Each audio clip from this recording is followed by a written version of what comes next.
My name is Jean P. Taylor, and I was 31 years old when my boyfriend asked to borrow my car for the weekend and told me not to ask why, and somehow I let that sentence pass like it didn't matter. It was a Thursday evening, quiet in the way that makes you lower your guard. I was sitting at the kitchen table grading exams, half listening to the hum of the refrigerator, half thinking about how summer break never really feels like a break when responsibility follows you home. I teach high school history, and finals had just wrapped up, which meant long hours, red pen, and an apartment that smelled faintly of coffee and paper. He came in from work, loosened his tie, dropped his bag by the counter, and leaned against it like he had something small to say. His tone was casual, practiced, like he'd already run the line through his head. "I need your car this weekend," he said. Then, almost as an afterthought, "Don't ask why." I looked up at him, pen still in my hand, waiting for the rest of the sentence that never came. The request itself wasn't strange. Couples borrow each other's cars. What made my chest tighten was the condition attached to it. "Don't ask why," I asked anyway. "Where are you going?" He shrugged. "Just a quick trip. Girls' night. Nothing big." Girls' night. The phrase slid into the room like something harmless, something I wasn't supposed to challenge. He explained that his car was still making that clicking noise again, the same noise it had been making for months without ever actually breaking down or getting fixed. "I'll take care of it next week," he said quickly. "I promise." Then he smiled and said the word that usually ended discussions between us. "Trust me."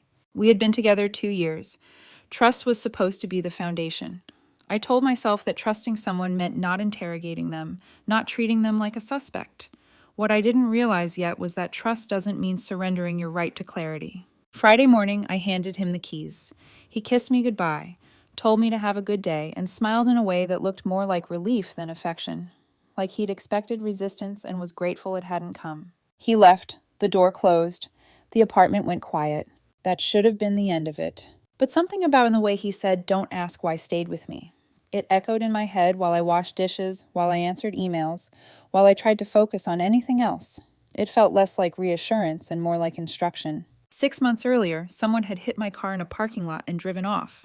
No note, no apology, just damage and paperwork. That was when I installed the Dashcam. Front and rear cameras, audio, GPS, cloud uploads. Not to spy on anyone, to protect myself. I told myself I wasn't suspicious. I told myself I wasn't checking because I didn't trust him. I opened my laptop anyway. The Dashcam app loaded. Automatic uploads appeared by location whenever the car connected to Wi-Fi. Gas stations, rest stops, hotels. I stared at the screen, hesitating, wondering if looking made me the kind of woman I never wanted to be. Then the first upload appeared. A gas station 20 minutes outside the city. Timestamp 9:47 a.m. He was pumping gas, scrolling on his phone, completely normal. I felt stupid for even opening the app. I almost closed it. Then another upload appeared underneath it. The Riverside Hotel, downtown, 15 minutes from our apartment. Timestamp 10:23 a.m. My stomach dropped before my mind caught up. The footage showed him pulling into the parking lot and parking directly facing the entrance. He checked his phone, adjusted his jacket in the mirror, waited. At 10:31, a woman walked out of the hotel. She was tall, confident, pulling a rolling suitcase behind her. I recognized her immediately. His coworker, the one whose name came up constantly when he talked about work, the one who stayed late with him, the one who brought him coffee when he was stressed, the one who made work bearable. She opened the passenger door, tossed her suitcase into the back, and leaned in. They kissed. Not a greeting, not the friendly peck, a kiss that belonged to people who already knew each other's bodies. The audio was clear enough to hurt. "Sorry I'm late," she said. "Checkout took forever." "It's fine," he replied. "I told her I needed the car for a girls' weekend. She didn't even question it." They laughed. About how easy it was, about how believable the lie was, about how I trusted him. My hands started shaking. I had to pause the video just to breathe. This wasn't a misunderstanding. This wasn't a moment. This was planned, rehearsed, comfortable. And this was only the beginning of what the footage was going to show me. I sat there longer than I want to admit, staring at the frozen frame on my laptop screen, my boyfriend leaning toward another woman in my car, in my space, with my keys still warm from my hand. My chest felt hollow, like something essential had slipped out without making a sound. I told myself to close the laptop, to stop before I saw more than I could handle, but my finger moved anyway. I pressed play. He pulled out of the hotel parking lot like it was any other errand, like he hadn't just shattered the version of him I thought I knew. The GPS overlay showed them heading north, not upstate toward any friend, not toward a girls' weekend, just out of the city, away from anything familiar. For a while, the footage was just road noise and music, his playlists, songs I'd heard 100 times while cooking dinner or cleaning the apartment, now repurposed as the soundtrack to something ugly. She laughed easily, too easily, like this wasn't new. So she really bought the girls' weekend thing, the woman said, amusement threaded through her voice. Completely, he replied. Didn't even push. There it was again. That casual tone, like deceiving me was an inside joke they shared. My stomach turned as I watched his hand move, resting on her thigh like it belonged there. It wasn't tentative, it wasn't nervous, it was familiar. When are you going to tell her? The woman asked. There was a pause, long enough to make my breath catch. I don't know, he said finally. It's complicated. It's not that complicated, she replied. You break up with her. We stop sneaking around. You're the one with a boyfriend too, he shot back. She scoffed. Not anymore. I ended it last month. You know that. That was new. Another lie I hadn't known existed. Another thread unraveling without my permission. I just need time, he said. Once this promotion comes through, I'll be in a better place financially. I don't want to blow everything up right now. You've been saying that for months. I know, but this time it's real. She didn't answer right away. She just watched the road through the windshield while he drove, the silence stretching thin and uncomfortable. I recognized that silence. It was the same one he used with me whenever I asked questions he didn't want to answer. The footage cut briefly when they stopped for lunch. No Wi-Fi at the diner. The next upload didn't appear until hours later. When it did, it was worse. The car pulled into a gravel driveway surrounded by trees, isolated and deliberate. A cabin, private, the kind of place you choose when you don't want to be seen. The dashcam recorded them, unloading groceries from my trunk, laughing, brushing past each other, her hand sliding around his waist like it was muscle memory. I closed my laptop. I didn't cry. I didn't scream. I just sat there, staring at the blank wall across from me, counting my breaths like I was trying to stay afloat. 2 years replayed themselves in my head in fragments. Him coming home late, him distracted at dinner, him always mentioning her name like it was nothing. I realized something then that hurt more than the footage itself. This wasn't a mistake. This was a life he'd been living alongside ours. Saturday night, I barely slept. I kept checking the app even when I knew there wouldn't be new footage. My mind filled in the gaps anyway. Them cooking together, them sharing a bed, him telling her the same things he used to tell me. Sunday morning, the next upload came through. They were packing up. One last kiss before getting into the car. Slow, intentional. This was perfect, she said. We should do this more often. We will, he replied, once everything settles. You always say that. I mean it this time. I love you, she said. I love you too. The words hit me harder than anything else. He had said them to me 2 nights earlier, without hesitation, without irony. Now they were just sounds he reused, stripped of meaning. My phone buzzed on the table beside me. A notification from Instagram, a message request. It was from a man I didn't know. Are you Gene Taylor? I stared at the screen, my heart pounding. Yes. This is Mark. I think my girlfriend is having an affair with your boyfriend. The room felt suddenly too small, too tight around me. I typed back slowly, carefully. I think you're right. He asked if I had proof. I looked at my laptop, at the dashcam app still open, at the footage I couldn't unsee. I do, I replied, and you deserve to see it. As I hit send, I knew something irreversible had just been set in motion. Whatever happened next, there was no going back to who I'd been before that weekend. And my boyfriend still had no idea that his secret was already unraveling. Once I sent the footage, there was no undoing it. I set my phone face down on the table like it might explode if I kept looking at it. My hands were steady now, which surprised me. Something inside me had shifted from shock to clarity, and clarity has a way of dulling panic. Mark replied first. He didn't accuse me of lying. He didn't ask if the videos were edited. He just asked questions that only someone already halfway to the truth would ask. How long? Where? Had I noticed changes? I answered honestly, attaching timestamps, locations, audio clips, facts, clean and undeniable. Thank you for telling me, he wrote. I felt crazy for months. She's always working late. I thought I was being paranoid. I knew that feeling. Living inside doubt while someone else keeps reassuring you that everything is fine. Sunday afternoon dragged. I didn't call my boyfriend. I didn't text. I let the silence sit where his lies usually lived. The Dashcam app showed no new uploads yet, which meant they were still somewhere without Wi-Fi. Somewhere alone. By the time the next upload appeared, it was early evening. The car was parked, groceries were unloaded, the cabin footage continued like nothing had changed, like my world hadn't split in two. They laughed, they cooked, they touched each other casually, comfortably, as if this wasn't borrowed time. I closed the app. I didn't need to watch anymore. I already knew enough. At 7:43 p.m., I heard the key in the lock. I was sitting on the couch, laptop closed, posture relaxed, face neutral. I wanted to see how easily he could step back into the lie. He walked in dragging his overnight bag, looking tired but content, the kind of satisfied exhaustion that comes from a weekend well spent. "Hey," he said, smiling. "How was your weekend?" "Good," I said. "Relaxing." "Mine too," he replied, without missing a beat. "Girls' night was exactly what I needed." I nodded. "I'm glad." He bent to kiss my cheek, then paused when his phone buzzed. He glanced at the screen, frowned slightly, then slid it back into his pocket. It buzzed again. And again. "Everything okay?" I asked calmly. Yeah, he said too fast. "Just work stuff." A few seconds passed. Then his phone rang. He froze. I watched his face change as he saw the name on the screen. The color drained slowly, like someone had turned down the lights behind his eyes. He didn't answer. "Are you going to get that?" I asked. He looked at me. Really looked at me this time, like he was suddenly seeing something unfamiliar. "Did you message anyone this weekend?" "No," I said. "Why?" He swallowed. "My coworker's boyfriend. He just messaged me. He says you sent him something." I held his gaze. I sent him the dashcam footage. The silence that followed was heavy, not explosive, the kind that presses in on you from all sides. "You went through my things," he said finally, anger flaring where fear had been. "You spied on me." "I used my dashcam," I replied. "In my car, the one you borrowed." "That's a violation of privacy." "You used my property to have an affair," I said evenly. "We're past privacy." His phone rang again. This time he answered. I listened to half the conversation as his voice cracked, rose, then dropped. He paced. He rubbed his forehead.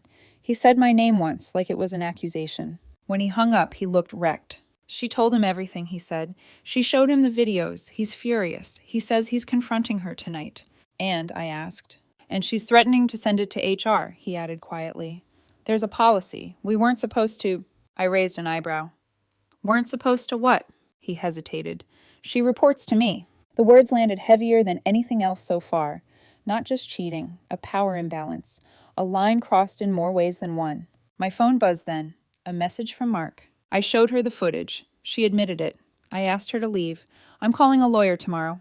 "Thank you for telling me." I turned the screen toward my boyfriend. He reached for it. I pulled it back. "You sent that to him," he said, disbelief dripping into anger. "You destroyed her life." "No," I said. I showed him the truth. His phone started buzzing nonstop. Messages, calls, missed calls stacking up. He stared at the screen, then at me, eyes wild. "This wasn't supposed to happen like this," he said. "We were going to handle it. Do it the right way." "There is no right way to cheat," I replied. "You could have broken up with me. You chose not to." He grabbed his bag. "I can't be here right now." "That's fine," I said. "But when you come back, you have a week to get your things." "Yeah, you're kicking me out." "You don't live here," I said calmly. "Your name isn't on the lease." He stood there for a moment like he might argue, then stormed out, slamming the door hard enough to rattle the walls. I sat back down. Outside, the city kept moving. Inside, the truth finally had room to breathe. And it wasn't finished yet. I woke up Tuesday morning to a sound that didn't belong. Not traffic, not the neighbor's door. A sharp, scraping noise that pulled me to the window before my brain had time to catch up. My car was parked where I'd left it, and it was ruined. Deep scratches ran along both sides, ugly and deliberate, cutting through the paint like someone wanted to make sure I'd see them from every angle. Across the hood, carved unevenly and violently, was a single word that didn't need interpretation. Rage, spelled out in metal and intent. I didn't scream. I didn't cry. I stood there longer than necessary, letting the reality settle. This wasn't an accident. This was retaliation. I filed a police report within the hour. Building security footage was clear, time-stamped. Him approaching my car at 2:47 a.m., keys in hand, shoulders tense, purpose unmistakable. The officer asked if I wanted to press charges. "Yes," I said. "This is vandalism." 3 repair estimates later, the number landed just over $4,000. enough to cross the line from inconvenience to felony in our state. I sent him the report number and the estimates without commentary. You keyed my car. I have you on camera. Pay for the repairs by Friday or I press charges. He tried denial first, then excuses, then silence. Thursday afternoon, a cashier's check arrived in my mailbox. No apology, no note, just the exact amount. I deposited it, scheduled the repairs, and didn't look back. Friday came. His things were still in my apartment. Saturday morning, I donated everything he'd left behind. Clothes, shoes, the jacket I'd bought him for my department's formal dinner. I didn't keep reminders of people who chose dishonesty when honesty was an option. Meanwhile, the fallout kept spreading without my involvement. Mark messaged me with updates I hadn't asked for, but appreciated anyway. The breakup had turned into a legal separation. Lawyers were involved. More evidence surfaced. Hotel receipts going back months. Charges on shared accounts. Patterns that didn't start with me and wouldn't end quietly. At work, the investigation moved quickly. Human resources didn't care about excuses or emotions. Policies were policies. Power dynamics mattered. By the end of the week, my boyfriend was on administrative leave. His coworker resigned before termination could be finalized. I didn't feel triumphant. I felt finished. A month later, I saw them together by accident. I was sitting in my car outside a coffee shop when they walked past the window, not touching, not smiling, just moving side by side like two people still stunned by the blast radius of their own decisions. They disappeared into a restaurant. I drove home. That night, I deleted the dashcam footage from my laptop.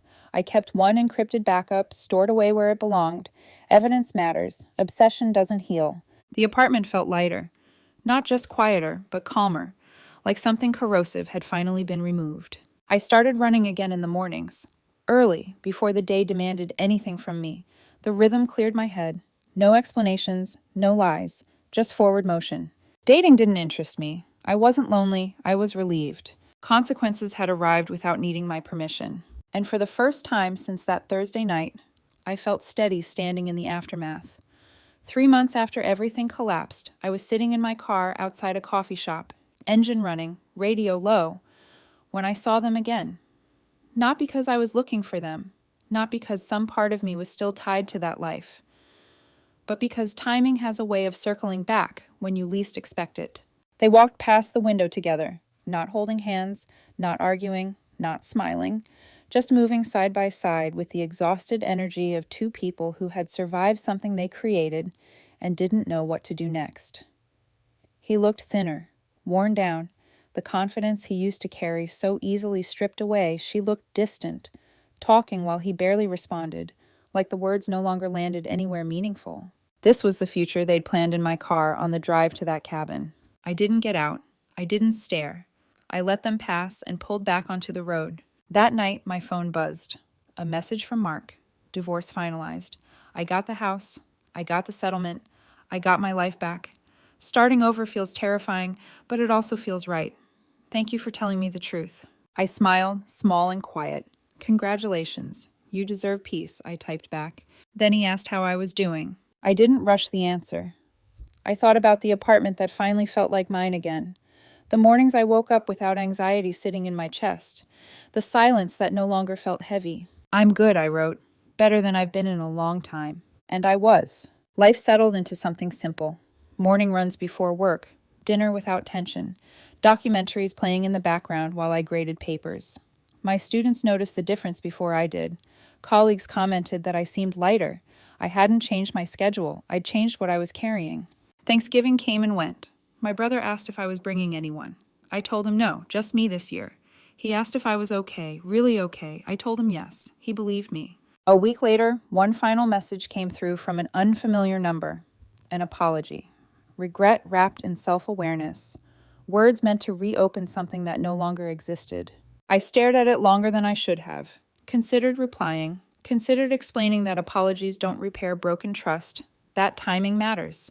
That some damage doesn't reverse. Instead, I deleted it. Some bridges aren't meant to be rebuilt. Some endings don't need commentary. That night, I made myself dinner, watched a documentary about World War II, and finished grading papers for Monday's class.